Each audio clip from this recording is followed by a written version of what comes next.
Hello officers, क्या हाल चाल है आप सभी के। आज के इस वीडियो में हम बात करने वाले हैं वाइस प्रेसिडेंट के बारे में।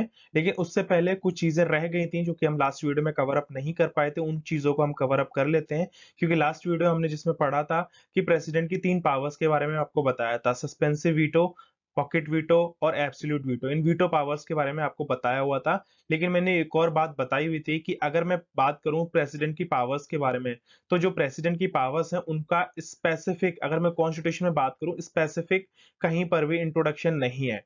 ठीक है। अगर आप मुझसे ये पूछते हो कि प्रेसिडेंट की स्पेसिफिक पावर्स का जो इंट्रोडक्शन है वो कॉन्स्टिट्यूशन में कहीं पर रिटन में है या नहीं है, तो मैं ऑब्वियसली आपसे कहूंगा नहीं है। लेकिन प्रेसिडेंट के पास कुछ 3 तरह की पावर्स होती हैं, जो कि होती है एब्सोल्यूट वीटो, सस्पेंसिव वीटो और पॉकेट वीटो। अब ये वीटो पावर्स क्या होती है मैंने लास्ट वीडियो में पढ़ाया हुआ है। तो अगर जो भी बच्चे इस वीडियो पर नए हैं और उन्होंने भी वो वीडियो नहीं देखा है तो वो जाकर देख सकते हैं। और एक और बात, इस वीडियो को स्टार्ट करने से पहले जो भी हिस्ट्री, पॉलिटी या ज्योग्राफी की प्रिपरेशन करना चाहते हैं free of cost best content के साथ, तो वो प्लेलिस्ट चेकआउट कर सकते हैं। वहां आपको बेस्ट कंटेंट मिलेगा, आपको सीक्वेंस वाइज हर एक टॉपिक कवर अप करते हुए मिलेगा। आपको किसी भी और चैनल पर भागने की जरूरत नहीं है, आपको कहीं पर भी जाना नहीं पड़ेगा। आपको सारी की सारी इंफॉर्मेशन, सारी वीडियो, सारा कंटेंट आपको प्लेलिस्ट में देखने को मिल जाएगा। ठीक है, तो इस वीडियो को हम स्टार्ट करते हैं।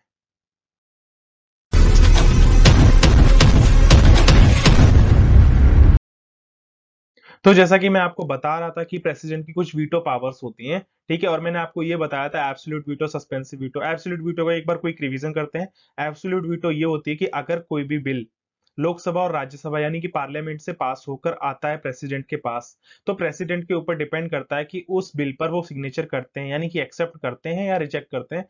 वो उन्हें जो करना होगा वो कर सकते हैं, एक्सेप्ट भी कर सकते हैं और रिजेक्ट भी कर सकते हैं। सस्पेंसिव वीटो में यहाँ पर ये होता है कि सस्पेंसिव वीटो में वो अगर कोई भी बिल पास होकर प्रेसिडेंट के पास जाता है तो वो प्रेसिडेंट चाहते हैं कि भाई इस बिल को वापस से रीचेक किया जाए, वापस से रिकंसीडर किया जाए। इसमें कुछ चेंजेस हो सकते हैं, इसमें कुछ बदलाव हो सकते हैं और वो वापस से पार्लियामेंट भेज सकते हैं कि इसको रिकंसीडर करो।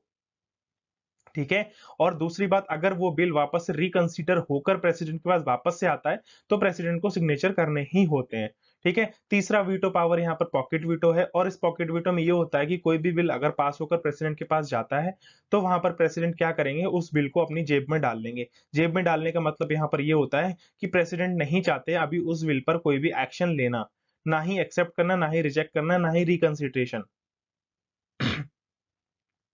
ठीक है, तो ना ही वो रिकंसिडरेशन चाहते हैं। उन्होंने अपनी जेब में डाल लिया, उनकी जब मन मर्जी होगी तब वो उस बिल पर देखेंगे और एक्शन लेना होगा तो लेंगे। उसकी कोई भी टाइम लिमिट नहीं मेंशन्ड है, यानी पॉकेट वीटो अगर वो अपनी पावर यूज करते हैं तो उसमें कोई भी टाइम लिमिट बाउंडेड नहीं है प्रेसिडेंट के लिए कि वो उस बिल को देखें ही देखें या उस पर कोई एक्शन लें। ठीक है।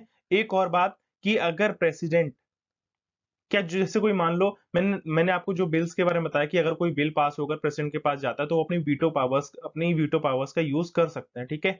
बट यहाँ पर एक कंडीशन ये है कि अगर जो भी बिल पास होकर आता है, अगर वो बिल मनी बिल है, अगर वो बिल मनी बिल है, तो वो बिल प्रेसिडेंट के पास जाएगा और प्रेसिडेंट उस पर सस्पेंसिव वीटो यूज नहीं कर सकते। सस्पेंसिव वीटो का मतलब यहां पर आता है कि वो उसको रिकंसीडर करने के लिए वापस से प्रेस पार्लियामेंट में नहीं भेज सकते, क्योंकि जो मनी बिल है वो इनिशिएट ही प्रेसिडेंट के द्वारा किया जाता है। ठीक है। तो जब प्रेसिडेंट के द्वारा ही वो मनी बिल इनिशिएट किया जा रहा है तो वापस से वो रिकंसिडरेशन के लिए क्यों भेजेंगे। ऑब्वियसली प्रेसिडेंट को वो बिल पास करना ही होगा। ठीक है। और दूसरी बात, अगर प्रेसिडेंट उस बिल को वापस रिकंसीडर करने के लिए भेज देते हैं तो वहां पर वो प्रेसिडेंट क्या कर रहे हैं, वो कर रहे हैं कॉन्स्टिट्यूशन का वायलेशन। क्योंकि कॉन्स्टिट्यूशन में जो प्रेसिडेंट को वीटो पावर्स दी गई हैं, और वीटो पावर्स में ये चीज मेंशन करी गई कि मनी बिल को आप रिकंसीडर करने के लिए नहीं भेज सकते। बट प्रेसिडेंट ने ऐसा काम किया, मतलब वो बिल इनिशिएट प्रेसिडेंट के द्वारा किया जा रहा है। ठीक है। लेकिन प्रेसिडेंट ने फिर भी उस बिल को रिकंसीडर करने के लिए भेजा है। तो वहां पर प्रेसिडेंट क्या कर रहे हैं, वो कर रहे हैं कॉन्स्टिट्यूशन का वायलेशन। और कॉन्स्टिट्यूशन का वायलेशन करने की वजह से उनकी इंपीचमेंट की जा सकती है, उनको अपनी पोस्ट से हटाया जा सकता है, रिमूव किया जा सकता है। ठीक है। कॉन्स्टिट्यूशन वायलेट करने की वजह से। ये चीज आप समझ गए। और एक और वर्ड यहाँ पर, अगर कहीं पर आपको एसेंट वर्ड देखने को मिलता है तो एसेंट वर्ड का मतलब होता है उस बिल को पास कर देना, और रिजेक्ट का मतलब होता है कि उस बिल को खत्म कर देना, रिजेक्ट कर देना, कैंसिल कर देना। ठीक है। अब आप मुझे एक और बात बताओगे यहाँ पर, वो ये है कि क्या प्रेसिडेंट मनी बिल के ऊपर अपनी पॉकेट वीटो जो पावर है वो यूज कर सकते हैं या नहीं कर सकते, ये आप मुझे कमेंट बॉक्स में बताओगे। ठीक है।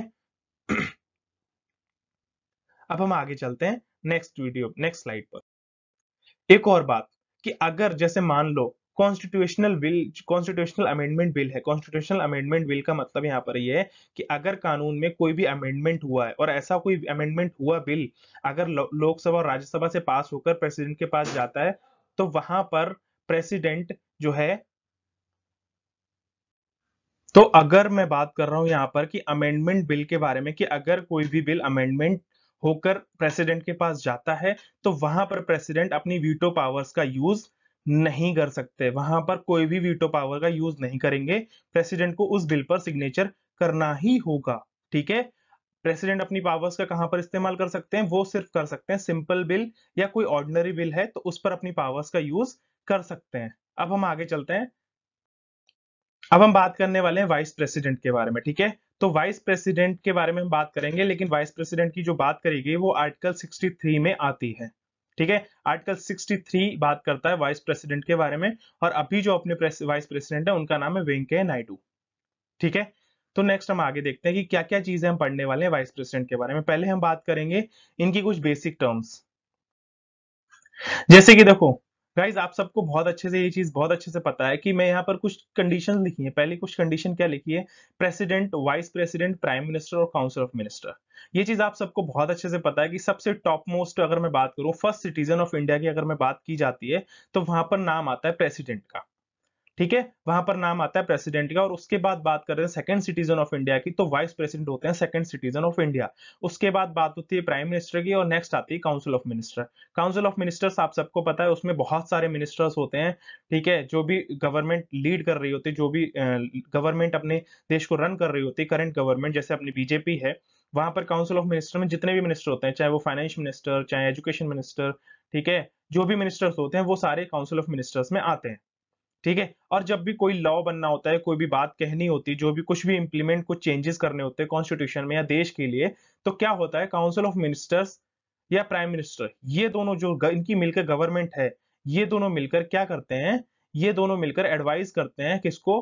प्रेसिडेंट को, कि ऐसा करना चाहिए, वैसा करना चाहिए, ये चेंजेस लाने चाहिए, वो करना चाहिए।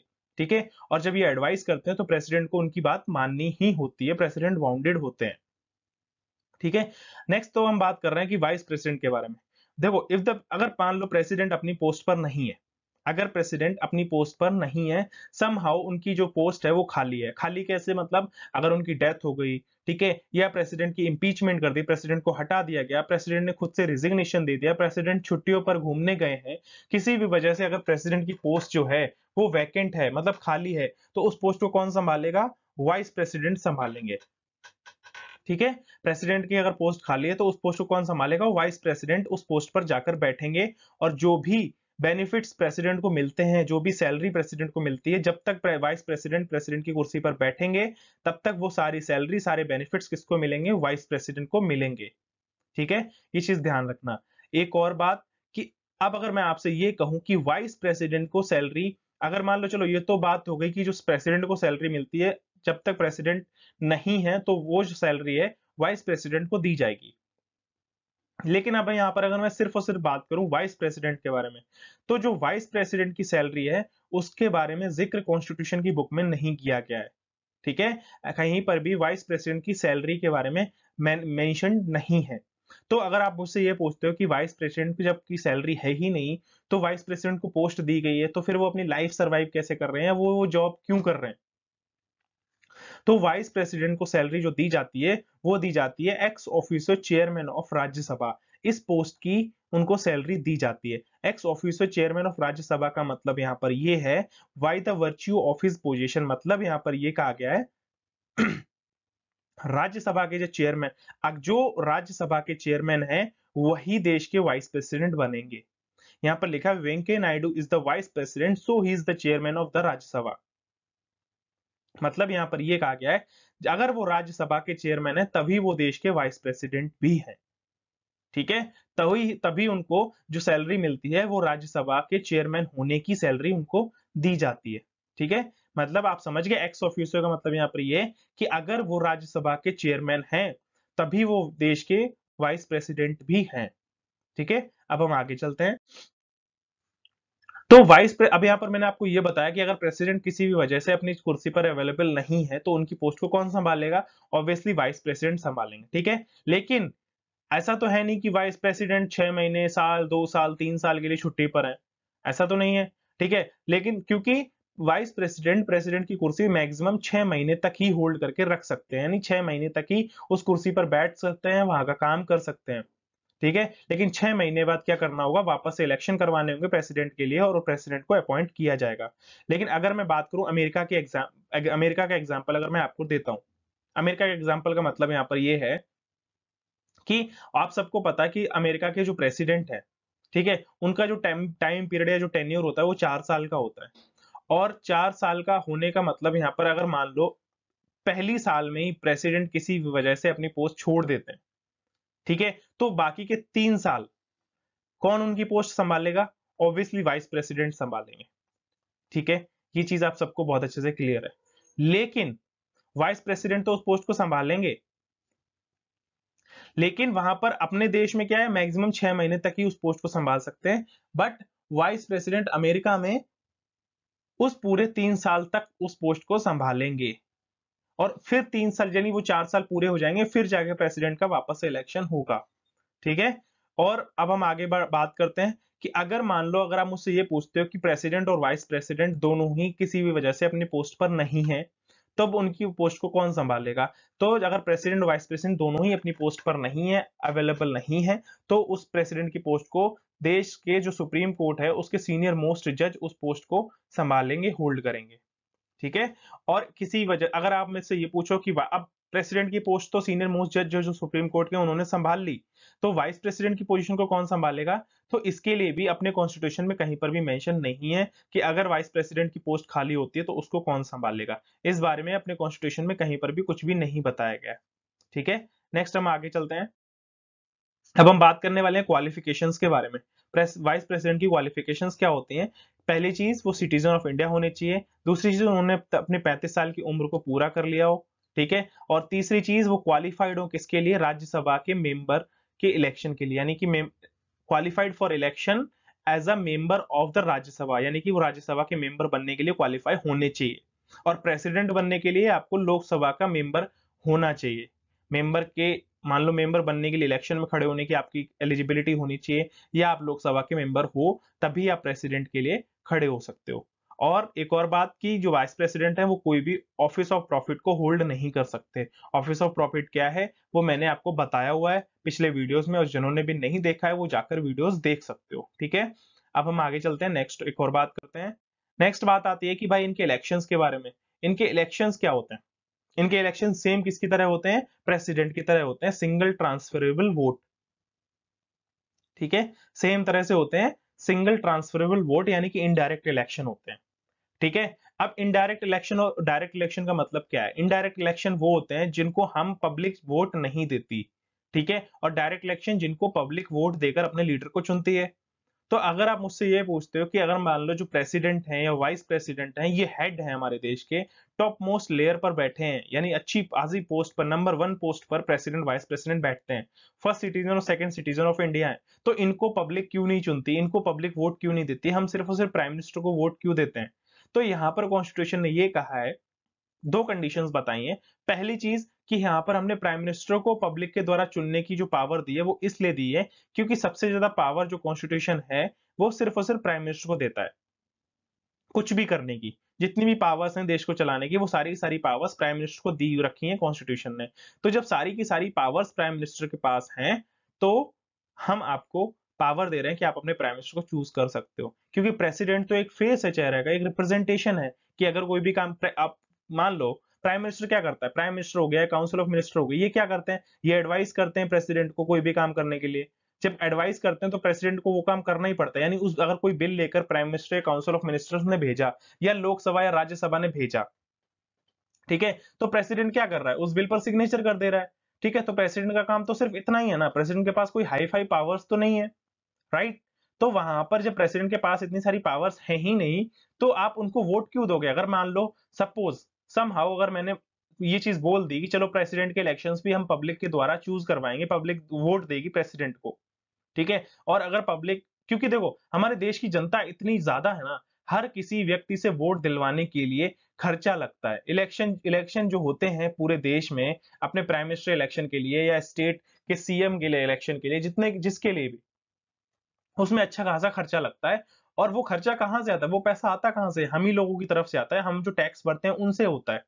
ठीक है, तो यहाँ पर कॉन्स्टिट्यूशन ये कह रहा है कि अगर मान लो हम प्राइम मिनिस्टर के इलेक्शंस तो करवा ही रहे हैं, अगर आप चाहते हो कि प्रेसिडेंट के इलेक्शंस भी आपके द्वारा करवाए जाएं, यानी आप वोट दो प्रेसिडेंट को, तो जब प्रेसिडेंट के पास पावर्स नहीं है फिर भी आप वोट दे रहे हो, आप हम इलेक्शंस कंडक्ट करवा रहे हैं, उसका कोई वर्थ तो है नहीं। अगर आप इलेक्शंस करवाएंगे, पैसा खर्च होगा, टाइम जाएगा, ठीक है, तो उससे अच्छा ये है ना कि जो पैसा इलेक्शन में खर्च होगा उसको हम आपके डेवलपमेंट में खर्च कर दें। ठीक है, तो इसलिए यहां पर ये कहना है कि प्राइम मिनिस्टर जो कि जिसके पास सबसे ज्यादा पावर्स हैं, तो उसको हम पब्लिक के द्वारा चूज करवा रहे हैं, तो आप वोट देते रहो, अपने हेड लीडर को वोट तो दे ही रहे हो। ठीक है, तो इसलिए यहां पर प्राइम मिनिस्टर को पब्लिक के द्वारा चूज किया जाता है, प्रेसिडेंट को नहीं, प्रेसिडेंट के लिए इलेक्शन नहीं करवाए जाते हैं। ठीक है, अब एक और बात कि प्रेसिडेंट के लिए मैंने आपको यह बताया था कि प्रेसिडेंट के जो इलेक्शंस होते हैं उसमें सारे के सारे जो वोट देने वाले होते हैं वो सारे इलेक्टेड मेंबर्स होते हैं। इलेक्टेड मेंबर्स कौन कौन से होते हैं, लोकसभा और राज्यसभा के इलेक्टेड मेंबर्स होते हैं।